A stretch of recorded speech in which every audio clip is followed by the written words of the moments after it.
معاكم رائد شركة سبيد تك لللابتوب. النهارده جايين بجهاز ورك ستيشن من اقوى الاجهزه اللي ممكن تشوفوها موجوده في مصر، وفي مفاجاه جدا في الجهاز، مفاجاه قويه جدا للناس اللي بتدور على جهاز ورك ستيشن بكارت شاشه قوي. هنقولها مع بعض في الفيديو ان شاء الله. طبعا الجهاز ديل بريزيشن 7540. الجهاز في حاله ممتازه جدا. طبعا الجهاز كيبورد كامل زي ما احنا شايفين. المعالج بتاعه كور اي 7 من الجيل التاسع، الفئه بتاعته اتش، فيه 12 نواه على البروسيسور. تمام. جاي برامات 16 دي دي ار 4، والهارد بتاعه 1 تيرا اس اس دي ام 2 ان في ام اي.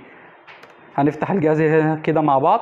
طبعا الجهاز بتاعته شاشته 15 و6، الشاشه بتاعته فول اتش دي اي بي اس. والمفاجاه بقى طبعا اللي احنا كنا محضرينها، الجهاز هنا معانا بكارت ار تي اكس 3000، الفعلي بتاعه 6 جيجا فعلي. الجهاز طبعا زي ما انتم شايفين كده من اقوى اجهزه الورك ستيشن اللي موجوده عندنا في مصر.